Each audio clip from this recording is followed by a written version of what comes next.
evening. You're watching Left, Right and Centre. I'm Nidhi Razdan. India has made its strongest statement yet on the Ukraine-Russia war, referring to the massacre in Bucha and calling for an independent probe. All week, the world has seen horrifying images of hundreds of bodies in the Ukrainian town just outside Kyiv, with Ukrainian authorities claiming this was a mass murder by Russian forces.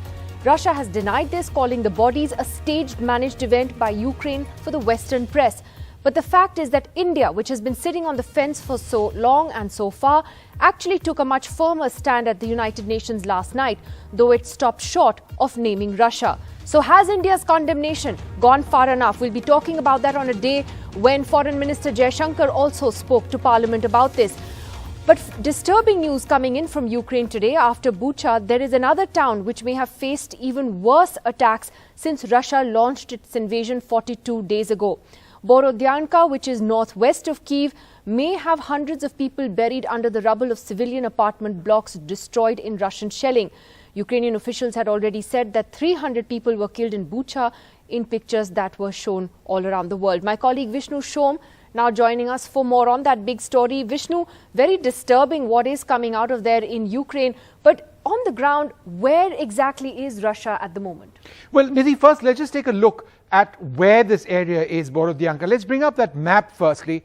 And as you can see over there, Kiev, the capital of the Ukraine, then there is Irpin, there is Bucha that you were talking about, and then there is Borodyanka. These are townships outside Kiev which have been very badly hit. And the real truth about what happened over there is now coming out.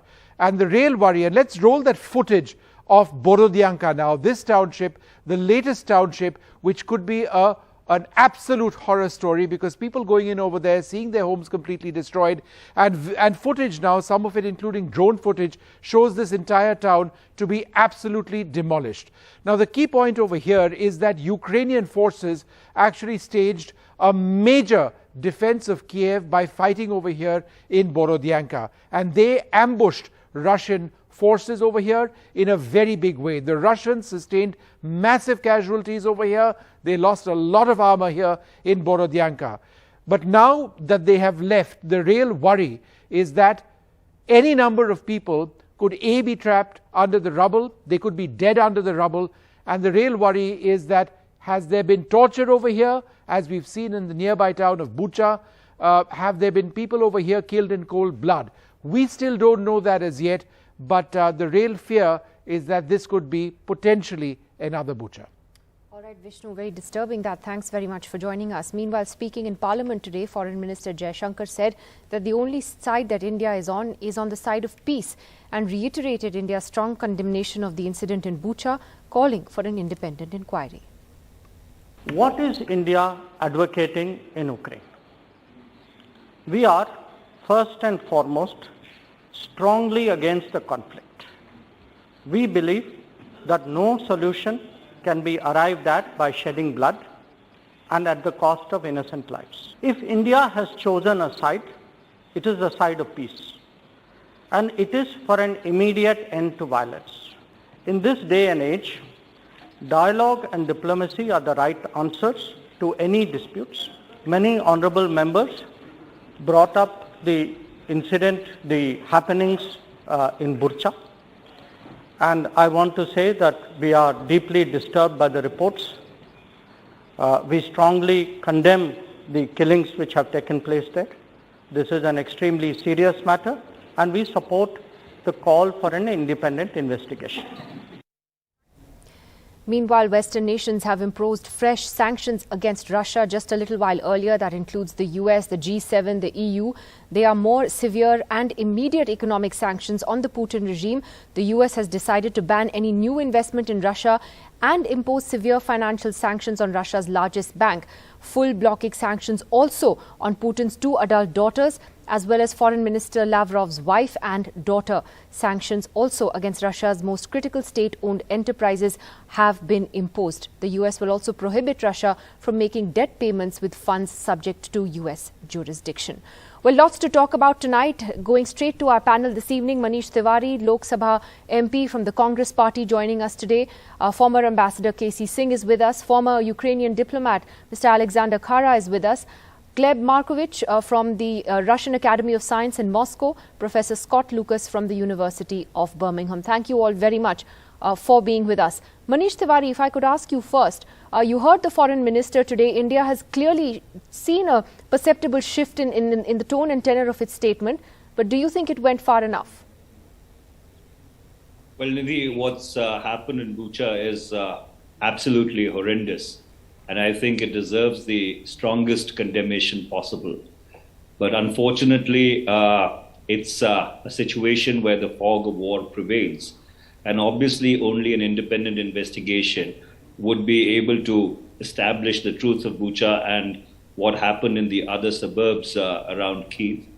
Insofar as India's position is concerned, I think the position has evolved since the 24th of February 2022, when the conflict commenced. Initially, we were far more circumspect, if I was to use that word carefully. But as the war has evolved over the past 40 days, India has been taking a far more firmer position as the humanitarian crisis deepens. There are close to 10 million people who are displaced, about 4,000 civilians dead, indeterminate number of casualties, military casualties, both on the Ukrainian and the Russian side. And I pointed this out when I led the 193 discussion in the Lok Sabha yesterday. So yes, it's an extremely disturbing situation. It has larger geopolitical implications. It seems that a new Iron Curtain is descending across the world, and behind that curtain would lie the great civilizations of Russia, of China, of Manish Tiwari, would it be fair to say that on this matter there is a foreign policy consensus, and you know that consensus has been eluding us on so many other issues politically in this country, but on this, is the opposition with the government? Well, yesterday the sense of the House was very clear that everybody who spoke wanted that there should be an end to hostilities, there should be a cessation of violence. Russia and Ukraine must talk at the highest levels and try and find a modus vivendi in order to end this pointless war. And to that extent, you are absolutely correct. There is a consensus insofar as India's position is concerned. We perhaps do not have the luxury of sitting atop this new Iron Curtain, something that we had between 1946 and 1989 when the Berlin Wall collapsed. But then after the collapse of East Europe and Soviet Union, India has had to take positions. And of course, we are far more aligned towards the West than probably we were when we were really non-aligned before 1991. So yes, I think it's a difficult situation. The government is trying to walk the narrow edge of the wedge. There is considerable amount of pressure which is coming in from the West. Even the other three members of the re-energized Quad have a very different position to India on the Ukrainian question. But as Minister Jaishankar was pointing out today in his reply, and yesterday, that was the sense of the House, that ultimately every country has to act in its own enlightened national interest. And we have a long-standing relationship with Russia. But then, as I pointed out to the foreign minister, that we need to talk candidly to our friends, and where they are wrong, we need to tell them that they are out of line. Right. They need to get their act together. And he, in fact, while replying to that question today, very candidly said that in the conversations that they've had with Foreign Minister Lavrov when he was here, they have been absolutely forthright, and they have articulated India's position in no unambiguous I think probably a lot is being said privately rather than publicly for diplomatic reasons. Manish Tiwari, thank you very much for joining us. And with that perspective, let me just go across to Mr. Alexander Khara, who's also a former diplomat from Ukraine. Mr. Khara, how do you see India's position then? Do you feel that it's evolved enough where it has taken quite a strong stand on Bucha, although, not naming Russia? Well, certainly it's a number of words of support of Ukraine, and certainly it's a right decision to to support the independent inquiry. But even in this statement, the Indian government failed to call the aggressor. It's not just from the 24th of February that Russia is waging aggressive war against Ukraine. It's since March 2014. And since then, Russia committed a lot of crimes, including shutting down Malaysian aircraft MH17 over the skies of Donbass, and several terroristic acts against Mariupol. And now it's diminishing Mariupol. It's just wiping it from the earth. So I would love to see more, let's say, diplomatic language, more clear diplomatic language of condemnation of the Russian aggression. And actually, India abstained during the vote on the UN General Assembly on the 2nd of March this year, condemning Russian aggression. So actually, India allowed this resolution to pass. But can I ask you that given India's close relationship with Russia, do you not think it might actually be wise for India to privately take up certain matters with Russians, because India is in a position to do that? Do you think that just might be a wiser diplomatic course?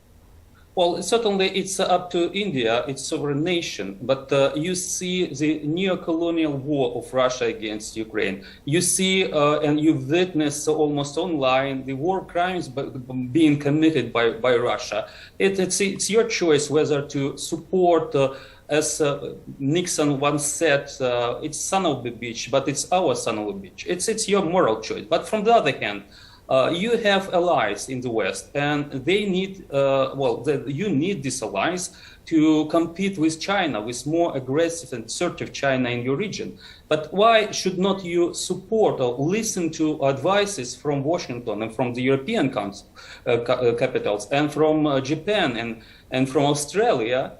And you are siding with someone who is just demolishing the very pillars of the international world order based on rules. Let me take that to Ambassador K.C. Singh, that as these sort of brutalities are coming forward, Ambassador K.C. Singh, you have Bucha and now reports of possibly something even worse having transpired in another town in Ukraine. Morally, is it going to become more and more difficult for India not to take a more open position on Russia? No, that is correct. I mean, you can keep saying that, morality is not important for foreign policy. But when you're a democracy, you are the largest democracy of the world. And that's a value which makes you attractive to the Western world, to the Americans, and so on and so forth. And that is your counterpoint to China. That is how you counter them. And that's how Quad was created, a combination of democracies in the Indo-Pacific. Now, it's all right, I agree with the foreign minister, external affairs minister, when he said an inquiry is fine.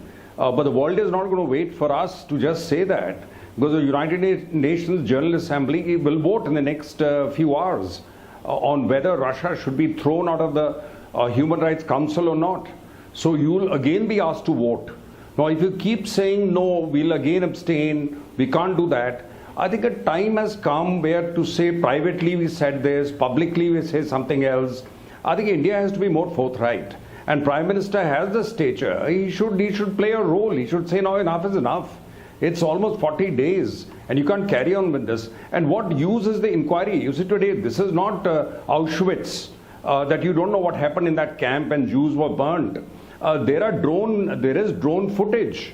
And in fact, there is Economist magazine has shown that you got a footage of a cyclist getting shot. And now that they've gone into the town, they've seen the cyclist lying there, his body for many days. So the evidence is already there of how Russians opened fire when the cyclist went around the bend. So some of the footage is already available. So I think, okay, we don't want to vote against Russia, but we should at least say now, listen, we need a ceasefire. We don't want this reenacted in Donbass. We don't want this reenacted in the southern part, because clearly the Russians have swung their forces there. And even worse may be having in Mariupol or other places. So India can't remain morally deaf. You just have to now start asserting more openly and telling Russians this can't go on. Okay, well, that's interesting that you're taking that position, because it seems that in the foreign policy establishment, with a few exceptions, there is, by and large, support for India acting purely in its own interests and taking the position that it has until now? As you said, there is a moral, sort of responsibility on India as the world's largest democracy. Professor Lucas, coming to you though, I think the criticism that is also there in India from those that hear, for example, statements from the West, from the US in particular, is that there is a lot of sermonizing going on. It's not like the US, for example, has not engaged with autocracies and dictatorship when it suits them. I mean, for example, they're not buying Russian oil, but they turn to Venezuela instead, only recently. Professor Lucas. I look forward to what your next guest, Mr. Markovits, says from Russia in light of the disinformation that was trotted out yesterday to try to cover up these mass killings. And I want to thank Mr. Singh for that very clear statement, which is you can't just hide behind national interest. You have to have values as well.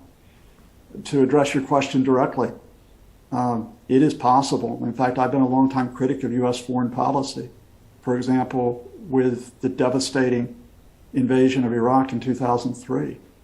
But this is not an either-or question. You can criticize the U.S. for past actions and at the same time criticize Russia, in fact, more than criticize Russia, for what we are seeing on a daily basis, which is mass killings, not just in Bucha. That's just the most vivid example so far. Bordyansk is to come. Mariupol is to come. We have already seen the killings. And to respond to your friend, Mr. Tavari, the MP, I respect his position, I respect the foreign minister's position, but this is not a fog of war. Don't hide behind a fog of war. An independent investigation is needed, but we already have the satellite imagery. We already have the videos. We already have the witness accounts. And I guess let me add one other point with respect to all my Indian friends. I can appreciate that you want to be a bridge because of a relationship with Moscow and a relationship with other countries. There is no longer a bridge. This is not a case of your friend just misbehaving. This is not a case of your friend just being a bit naughty. This is a case of your friend invading another country, trying to detain and kill its leaders, occupying it, and when that failed, taking out the wrath on thousands so far of civilians and killing them. And at that point, with all respect to the calculations that India's had to make in balance so far, you cannot keep balancing right now when your bridge has been knocked out from under you. Can I though ask you that do you believe, however, that India, as I asked the guest from Ukraine as well, could play a mediatory role, given its relationship with Moscow, that it should step up and play a mediatory role? I think that was the initial approach of Prime Minister Modi before this invasion took place, and even in the initial few weeks afterwards. You know, when he tried to speak with Vladimir Putin, and we know that, and we know tried to India represent it behind the scenes. But what has happened? The proof is in the response that has come back to you. Russia has not engaged in talks honestly and openly. Russia has not engaged in an attempt to limit the violence. Russia has increased the violence. Russia has stepped up the violence. And at some point you have to say, are you actually there on a path which can lead to someone coming to the negotiating table and mediating, or are you being played?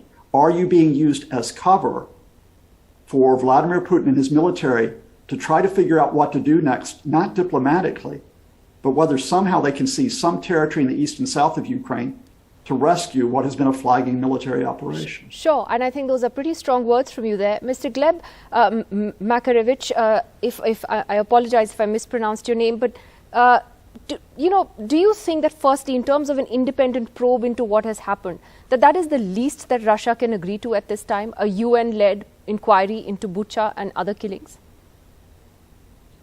So, first of all, I'd like to say that Russia and Russian pundits in general are satisfied with the position India took. And I would like to agree with His Excellency Ambassador Hara that India should pursue its national interests, but it should not listen to advisors from Washington, from Sydney or London, whatever, but to cooperate with all the sides concerned. I mean, Ukraine, Russia, and even China, you share great economic ties with. what concerns the tragedy in Bucha and other cities in Ukraine left by the Russian armed forces under the agreement reached in Istanbul, I think that we need an international independent inquiry, and I personally support this call coming from Indian foreign minister, and I will not be so proud to think that I possess an expertise, that I possess enough expertise to judge about the cities that suffered 2 storms, massive shellings, and I will not claim atrocities, massacres, massive killings, and so on. I would call on all the participants to calm down and to wait for an inquiry. Do not condemn an opposite side for such a horrible. But the evidence is there. But the evidence is there. There are satellite images. There are independent organizations. There are journalists on the ground. They're sending back this footage. They've seen this. Eyewitnesses have seen what has happened in their own eyes. The Ukrainians wouldn't have, tied their own hands behind their backs and shot themselves in the back of the head. That's what what happened to the bodies in Bucha. Mm-hmm. I have seen these photos. I have seen these videos. I have seen texts and interviews of Ukrainian refugees. But I think that we should agree on further on future inquiries, future investigations, whatever you call it. And instead of condemning and demonizing a neighbor country, its people, and its culture, and the strategic culture and history of relations. Okay, so you're saying don't be in a rush to sort of judge Russia. I think that actually that's already happened because of its own actions. But Ambassador Casey is saying just on this point about now the UN going to vote on whether Russia should be kicked out of the UN Human Rights Council. You want to take a guess about which way India is going to vote there? No, I will not. I think there should be a proposal that they can postpone the vote provided Russia agrees to a ceasefire and an independent inquiry. We should be willing to join an inquiry. Let Turkey be there, we are there, they can be a European country. You see, because now it has gone, earlier it was just breach of sovereignty and territorial integrity of Ukraine. But now you're talking of war crimes.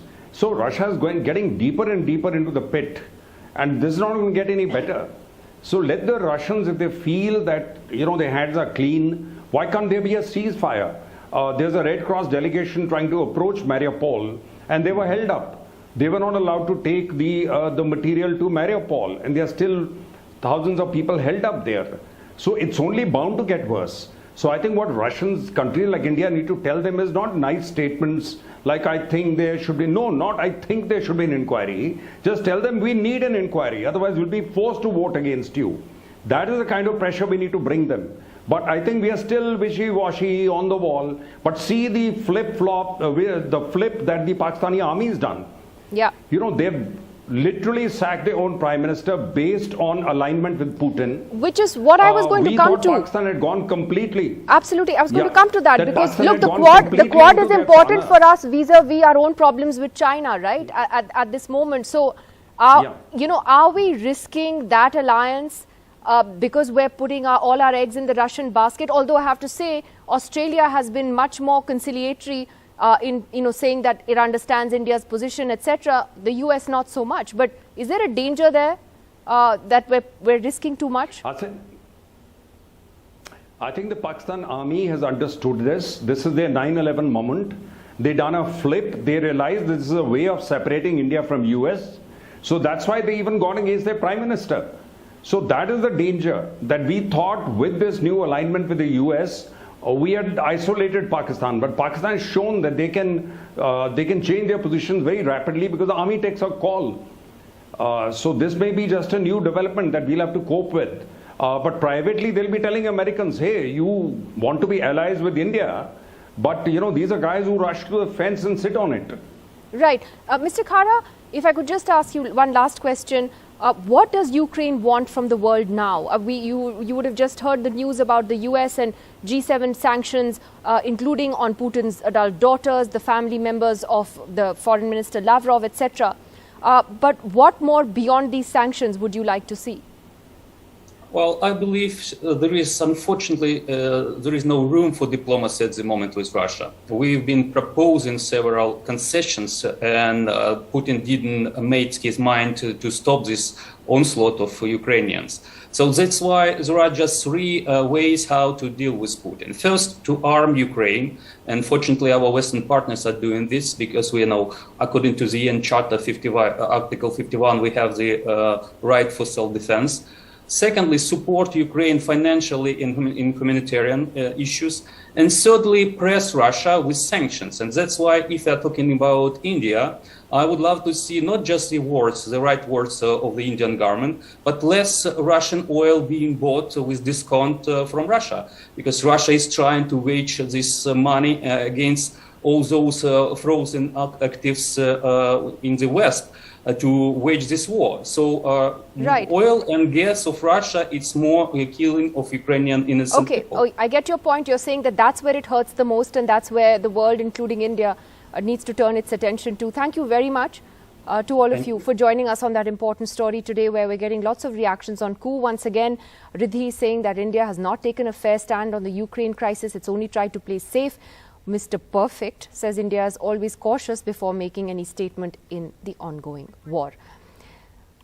And we're going to turn our attention to our neighborhood now in Sri Lanka, where there are growing calls for the resignation of President Gotabaya Rajapaksa and Prime Minister Mahinda Rajapaksa. The country in its worst economic crisis for weeks, people facing a shortage of food, fuel, electricity and other essentials. Eran Wickramaratne, former Minister of State, State Minister of Finance and Member of Parliament, joining us live from Colombo this evening. Sir, any sign that the Rajapaksas would step down, or are they being defiant? The Rajapaksas are still there. The president remains, the prime minister remains. Only the other brother, who is the finance minister, has resigned. So they are very much there, and there is no government apart from the three ministers. So there is a power vacuum at the moment, but the protesters and the opposition are very clear that Gotabaya Rajapaksa and the Rajapaksas have to go. Can I quickly ask you, though, that is there a real danger that these protests, which have been largely peaceful until now, could turn violent?